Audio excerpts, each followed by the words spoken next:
एक कप बेसन से बनाई ये हैरान कुन रेसिपी जिसके बहुत ही ज़्यादा फ़ायदे हैं, ख़ासकर इन सर्दियों के दिनों में जब मौसम में बहुत खुनकी होती है।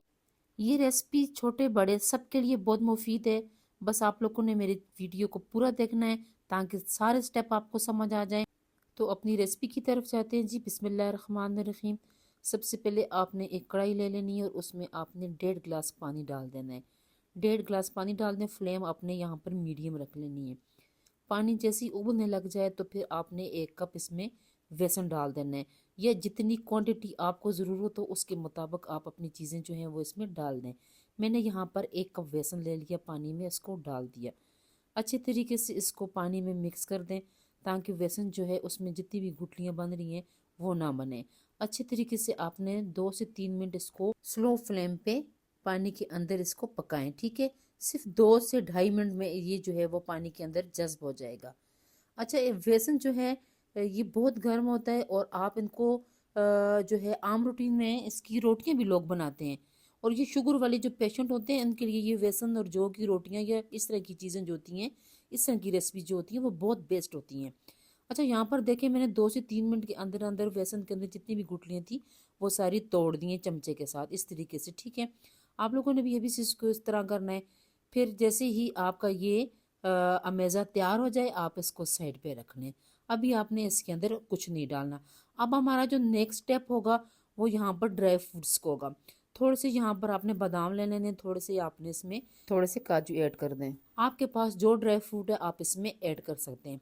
मैंने थोड़ा थोड़ा करके इसमें सारी चीज़ें डाल दी हैं क्योंकि मेरे पास 1 कप बेसन तक क्वांटिटी मेरे पास चीज़ों की, इसलिए इसमें कम है।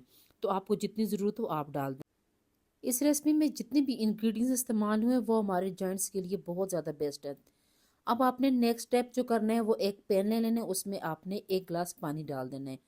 पानी डालने के बाद यहाँ पर थोड़ा सा गुड़ में ऐड कर देना है। अगर आप लोगों को मीठा ज़्यादा पसंद है तो आप इसमें गुड़ जो है वो ज़्यादा इस्तेमाल कर सकते हैं या इसमें थोड़ी सी चीनी डाल दें।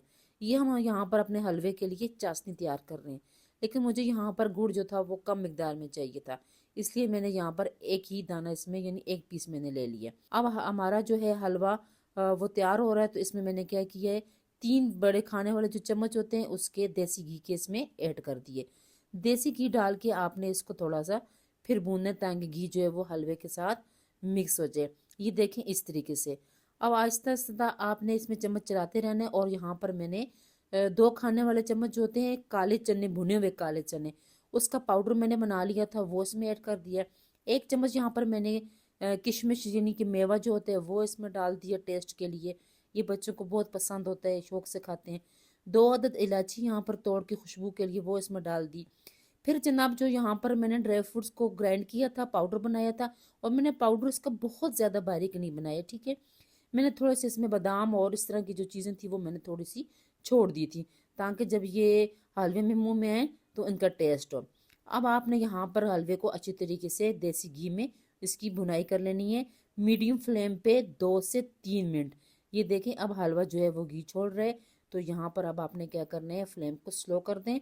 और स्लो फ्लेम करने के बाद आपने जो चाशनी तैयार की थी गुड़ की, थोड़ी थोड़ी करके आप इसमें ऐड करते जाएं। अगर आपने हलवा पतला रखना है तो चाशनी आपने फिर सारी डालनी है। ठीक है, तो मुझे हलवा अपना जो था वो थोड़ा पतला चाहिए था, इसलिए मैंने चाशनी जो है वो सारी इसमें ऐड कर दी। अब आपने अपनी फ्लेम को मीडियम रखना है।